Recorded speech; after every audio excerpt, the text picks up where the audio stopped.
नमस्कार दोस्तों, आप लोग का एक बार फिर से स्वागत है हमारे इस चैनल आकाश टेक्निकल क्लास में। दोस्तों आज का मेरा video 30 BPI objective question paper के बारे में डिस्कस करेंगे।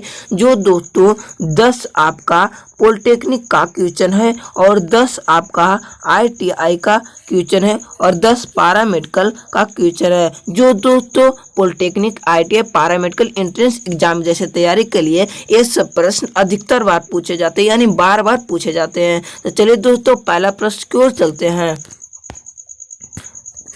तो पहला प्रश्न आपका, पानी में एक गोलीय वायु का बुलबुला किस प्रकार कार्य करता है। जो पानी का एक गोलीय वायु का बुलबुला होता है वो किस प्रकार कार्य करता है। ए में गोलीय लेंस पर, बी में उत्तल लेंस पर, सी में समतल लेंस पर, डी में उत्तल दर्पण में पर। दोस्तों पानी में एक गोलीय वायु का बुलबुला जो है वह दोस्तों उत्तल लेंस के भांति कार्य करता है, यानी ए ऑप्शन मेरा बिल्कुल ही सही हो जाएगा। तो चलिए दोस्तों दूसरा प्रश्न की ओर चलते हैं। तो दूसरा प्रश्न आपका काफी महत्वपूर्ण है दोस्तों। दूसरा प्रश्न है, कोक में कार्बन की प्रतिशत मात्रा होती है। जो कोक होती है उसमें कार्बन की प्रतिशत मात्रा कितनी होती है। ए में 60%, बी में 80%, सी में 98%, डी में 19%। दोस्तों कोक में कार्बन की जो प्रतिशत मात्रा होती है 98% होती है, यानी सी ऑप्शन मेरा बिल्कुल सही हो जाएगा। तो कोक में कार्बन की कितनी प्रतिशत होती है, तो 98। चलिए 3 नंबर प्रश्न की ओर चलते हैं। तो 3 में आपका परमाणु पायल में ईंधन है। जो परमाणु पायल में ईंधन है किसके रूप में होता है। ए में थोरियम, बी में सोडियम, सी में पेट्रोल, डी में यूरेनियम। तो दोस्तों परमाणु पायल में जो ईंधन होता है वो यूरेनियम होता है, यानी डी ऑप्शन मेरा बिल्कुल सही हो जाएगा। चलिए 4 नंबर प्रश्न की ओर चलते हैं। तो 4 में आपका विरामावस्था में एक वस्तु रख सकती है। जो विरामावस्था में एक वस्तु क्या रख सकती है। ए में चाल, बी में वेग, सी में संवेग, डी में ऊर्जा। तो दोस्तों विरामावस्था में जो वस्तु रखती है वो ऊर्जा को स्थगित रहती है, यानी डी ऑप्शन मेरा बिल्कुल सही हो जाएगा। चलिए दोस्तों 5 नंबर प्रश्न की ओर चलते हैं। तो 5 नंबर डिस्कस करने के पहले दोस्तों अगर हमारे इस चैनल में आप नए हैं तो चैनल को सब्सक्राइब कर लें और बेल आइकन को दबाना ना भूलें। तो चलिए 5 नंबर प्रश्न को देखते हैं। यीशु शर्करा है। जो यीशु शर्करा है वो किसके रूप में होता है। ए में ग्लूकोज में, बी में सुक्रोज में, सी में टेफ्लॉन में, डी में स्टार्च में। तो यीशु शर्करा जो है दोस्तों वो सुक्रोज के रूप में वो रहता है, यानी बी ऑप्शन मेरा बिल्कुल सही हो जाएगा। चलिए 6 नंबर प्रश्न की ओर चलते हैं। तो 6 में आपका साबुन का एक प्रकार है। जो साबुन एक प्रकार का क्या है। ए में एल्डिहाइड, बी में एस्टर, सी में ईथर, डी में ऑर्गेनिक अम्ल का लवण। तो दोस्तों साबुन जो है एक प्रकार का ऑर्गेनिक अम्ल का लवण है, यानी डी ऑप्शन मेरा बिल्कुल सही हो जाएगा। साबुन एक प्रकार का क्या है, तो ऑर्गेनिक अम्ल का लवण है। चलिए 7 नंबर प्रश्न की ओर चलते हैं। तो 7 में आपका सूर्य में ऊर्जा का मुख्य स्रोत है। जो सूर्य में ऊर्जा का मुख्य स्रोत क्या है। ए में नाभिकीय विखंडन, बी में नाभिकीय संलयन, सी में गुरुत्वीय संकुचन, डी में जलन। दोस्तों सूर्य में ऊर्जा का मुख्य स्रोत जो है नाभिकीय संलयन है, यानी बी ऑप्शन मेरा बिल्कुल ही सही हो जाएगा। चलिए 8 नंबर प्रश्न की ओर चलते हैं। तो 8 में आपका यौन शोधन किसके लिए प्रयुक्त होता है। जो यौन शोधन होता है वो किसके लिए प्रयुक्त होता है। ए में जल शोधन के लिए, बी में एल्कोनों का शोधन के लिए, सी में धातु शोधन के लिए और डी में वायु शोधन के लिए। तो दोस्तों यौन शोधन जो है वो दोस्तों धातु शोधन के लिए प्रयुक्त है, यानी सी ऑप्शन मेरा बिल्कुल ही सही हो जाएगा। चलिए 9 नंबर प्रश्न की ओर चलते हैं। तो 9 में आपका गाजर किसका अच्छा स्रोत है। जो गाजर होता है वो किसका अच्छा स्रोत है। ए में विटामिन का, बी में प्रोटीन का, सी में अल्कोहल का, डी में वसा का। तो दोस्तों गाजर जो है वो विटामिन का सबसे अच्छा स्रोत है, यानी सी ऑप्शन मेरा बिल्कुल सही हो जाएगा। तो गाजर किसका अच्छा स्रोत है, विटामिन का। चलिए 10 नंबर प्रश्न की ओर चलते हैं। तो 10 में आपका निम्नलिखित में से रासायनिक यौगिक का एक उदाहरण है। जो दोस्तों निम्नलिखित में से कौन सा एक रासायनिक यौगिक का उदाहरण है? ए में वायु, बी में जल, सी में दूध, डी में मिट्टी। तो दोस्तों रासायनिक यौगिक का जो उदाहरण है वो एक प्रकार का दोस्तों जल है, यानी बी ऑप्शन मेरा बिल्कुल ही सही हो जाएगा। चलिए 11 नंबर पर इसको चलते हैं। दोस्तों 11 नंबर से स्टार्ट हो रहा है आपका ITI का क्वेश्चन, जो काफी बार पूछा चुका है। यानी 11 में आपका बिहार का सबसे कम जनसंख्या घनत्व वाली जिला, जो दोस्तों बिहार का जो जिला में कब सबसे कम जनसंख्या किस जिला में है? ए में नालंदा में, बी में कैमूर में, सी में पूर्णिया में, डी में सहरसा में। तो दोस्तों सबसे कम जनसंख्या जो है वो कैमूर जिला में है, यानी बी ऑप्शन मेरा बिल्कुल ही सही हो जाएगा। चलिए 12 नंबर पर इसको चलते हैं। तो 12 नंबर है आपका दोस्तों केंद्र शासित प्रदेश से संबंधित प्रश्न है। यह भी ITI का ही प्रश्न है। लक्षद्वीप में कितने द्वीप है? दोस्तों लक्षद्वीप जो है वो कितने द्वीप में है? ए में 17, बी में 27, सी में 37, डी में 18। दोस्तों लक्षद्वीप में द्वीपों की जो संख्या है वो दोस्तों 37 है, यानी सी ऑप्शन मेरा बिल्कुल सही हो जाएगा। चलिए 13 नंबर पर स्कोर चलते हैं।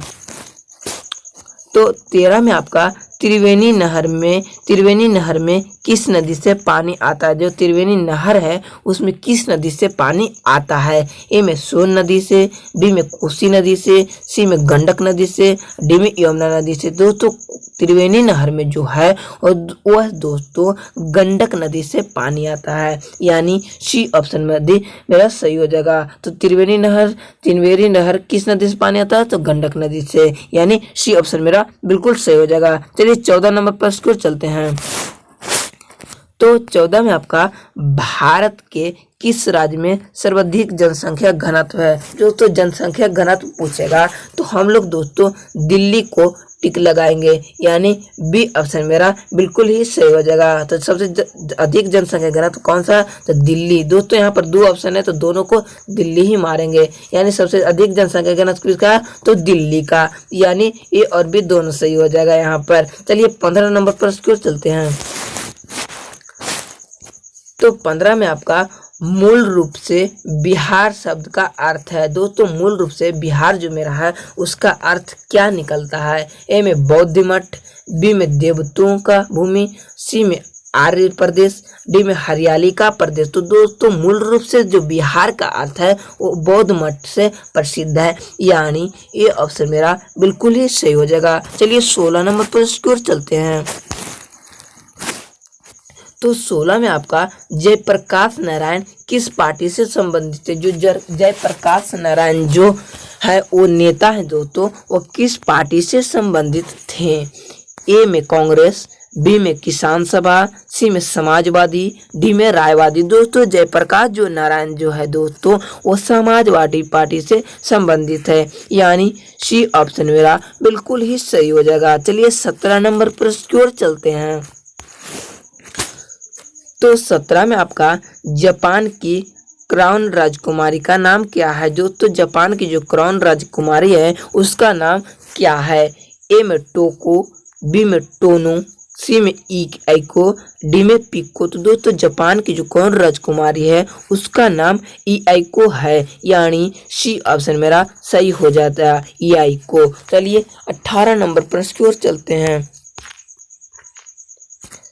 तो 18 में आपका पृथ्वी की भूपट्टी पर सबसे अधिक पाए जाने वाला तत्व। दोस्तों जो मेरा पृथ्वी है उसके भूपर पट्टी माने ऊपर भाग में सबसे अधिक पाया जाने वाला तत्व कौन सा है? ए में सिलिकॉन, बी में नाइट्रोजन, सी में ऑक्सीजन, डी में एल्युमिनियम। दोस्तों पृथ्वी के सबसे ऊपरी भाग में पाया जाने वाला तत्व जो है वो सबसे अधिक ऑक्सीजन पाया जाता है, यानी सी ऑप्शन मेरा बिल्कुल ही सही हो जाएगा। तो पूछेगा दोस्तों ऊपर पट्टी या ऊपरी भाग में कौन सा सबसे अधिक मात्रा में पाया जाने वाला तत्व है? तो ऑक्सीजन मार देंगे, यानी सी ऑप्शन मेरा बिल्कुल सही हो जाएगा। चलिए 19 नंबर पर स्कोर चलते हैं। तो 19 में आपका भारत में कार्यपालिका का अध्यक्ष कौन है? दोस्तों भारत में कार्यपालिका का अध्यक्ष कौन सा है? ए में राष्ट्रपति, बी में प्रधानमंत्री, सी में मुख्यमंत्री, डी में विरोधी दल के नेता। तो दोस्तों भारत में जो कार्यपालिका के अध्यक्ष होता है वो राष्ट्रपति होता है, यानी ये ऑप्शन मेरा बिल्कुल ही सही हो जाएगा, यानी राष्ट्रपति। चलिए 20 नंबर पर स्कोर चलते हैं। तो 20 में आपका शनि सूर्य के चारों ओर एक चक्कर लगाने में कितना समय लेता है। दोस्तों जो शनि ग्रह है वो एक चक्कर लगाने में कितना समय लेता है। ए में है आपका 18.5 वर्ष, बी में 36 वर्ष और सी में आपका 29.5 वर्ष और डी में 84 वर्ष। तो दोस्तों शनि ग्रह जो है वो सूर्य को पृथ्वी के चारों ओर जो चक्कर लगाने में समय लेता है वह दोस्तों 29.5 वर्ष लेता है, यानी सी ऑप्शन मेरा बिल्कुल ही सही हो जाएगा। चलिए 21 नंबर पर स्कोर पढ़ते हैं। तो 21 में आपका विटामिन सी का सर्वोत्तम स्रोत है। जो विटामिन सी होता है वो सबसे अधिक कौन सा पदार्थ में पाया जाता है। ए में आंवला में, बी में आम में, सी में दूध में, डी में सेब में। तो दोस्तों विटामिन सी का सर्वोत्तम जो स्रोत है वो आंवला है, यानी ये ऑप्शन मेरा बिल्कुल ही सही हो जाएगा। चलिए 22 नंबर पर स्कोर बढ़ते हैं। तो 22 में आपका दोस्तों ये सब जो प्रश्न है 20 से जो स्टार्ट हुआ प्रश्न वो पैरामेडिकल का प्रश्न है जो काफ़ी बार पूछ चुका है। तो 22 में आपका एंजाइम की रचना होती है। जो एंजाइम होती है उसकी रचना किसके कारण होती है। ए में कार्बोहाइड्रेट से, बी में एमिनो अम्ल से, सी में न्यूक्लिक अम्ल से, डी में वसा से। तो दोस्तों एंजाइम की जो रचना होती है वह दोस्तों अमीनो अम्ल से होती है, यानी बी ऑप्शन मेरा बिल्कुल सही हो जाएगा, यानी अमीनो अम्ल से। चलिए 23 नंबर पर स्कोर बढ़ते हैं। तो 23 में आपका हीमोग्लोबिन एक प्रकार का उदाहरण है। दोस्तों हीमोग्लोबिन होता है ना खून में, उसका एक प्रकार का उदाहरण क्या है।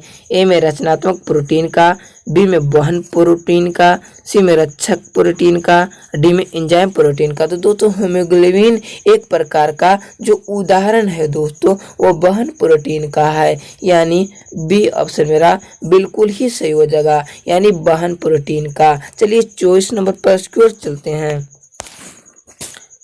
तो 24 में आपका चूहे मारने की दवा है। जो चूहा मारते हैं उसका दवा कौन सा है। ए में सोडियम क्लोराइड, बी में जिंक क्लोराइड, सी में जिंक फॉस्फेट और डी में जिंक क्लोराइड। तो दोस्तों चूहे मारने की जो दवा है वो जिंक फॉस्फेट है, यानी सी ऑप्शन मेरा बिल्कुल सही हो जाएगा, यानी जिंक फॉस्फेट। चूहे मारने की दवा कौन है तो जिंक फॉस्फेट। चलिए 25 नंबर पर स्कोर बढ़ते हैं। तो दोस्तों 25 में आपका प्रतिरक्षी होती है। जो प्रतिरक्षी होती है वो क्या होती है। ए में कार्बोहाइड्रेट, बी में प्रोटीन, सी में लिपिड, डी में एंजाइम। तो दोस्तों प्रतिरक्षी जो होती है वो प्रोटीन होती है, यानी बी ऑप्शन मेरा बिल्कुल सही हो जाएगा, प्रोटीन। चलिए 26 नंबर पर स्कोर बढ़ते हैं। तो 26 में आपका लोहे को इस्पात में बदलने के लिए कौन सी धातु मिलाई जाती है। जब दोस्तों लोहे को इस्पात में बदलते हैं तो कौन सी धातु को मिलाया जाता है। ए में रंगा, बी में मैग्नीज, सी में निकेल, डी में कैडमियम। तो दोस्तों लोहे के इस्पात में बदलने के लिए हम लोग मैग्नीज तत्व का प्रयोग करते हैं, यानी सी ऑप्शन मेरा बिल्कुल सही हो जाएगा। चलिए 27 नंबर पर स्कोर चलते हैं। तो 27 में आपका निम्नलिखित में से कौन सी गैस वायु का प्रमुख घटक है। दोस्तों निम्नलिखित में से कौन सा गैस वायु का प्रमुख घटक है। ए में नाइट्रोजन, बी में ऑक्सीजन, सी में क्लोरीन, डी में सोडियम। तो दोस्तों निम्नलिखित में से वायु का प्रमुख जो घटक है वह दोस्तों नाइट्रोजन है, यानी ये ऑप्शन मेरा बिल्कुल सही हो जाएगा। चलिए 28 नंबर पर स्कोर बढ़ते हैं। तो 28 में आपका सौर कोशिका में प्रयुक्त होने वाला पदार्थ। जो सौर कोशिका में प्रयुक्त होने वाला पदार्थ कौन सा है। ए में सिलिकॉन, बी में ऑक्सीजन, सी में लोहा, डी में सल्फर। तो दोस्तों सौर कोशिका में प्रयुक्त होने वाला जो पदार्थ है वो सिलिकॉन है, यानी ये ऑप्शन मेरा बिल्कुल ही सही हो जाएगा। चलिए 29 नंबर पर स्कोर बढ़ते हैं। तो 29 में आपका इकाई समय में किसी खास दिशा में तय की गई दूरी को क्या कहते हैं? दोस्तों इकाई समय में किसी खास दिशा में तय की गई दूरी को वो दोस्तों वेग कहते हैं, यानी बी ऑप्शन मेरा बिल्कुल सही होगा। वेग का अगर डिफिनेशन पूछेगा दोस्तों तो हम लोग मार देंगे कि इकाई समय में किसी खास दिशा में तय की गई दूरी को वेग कहते हैं, यानी बी ऑप्शन मेरा बिल्कुल सही हो जाएगा। चलिए 30 नंबर पर की ओर चलते हैं।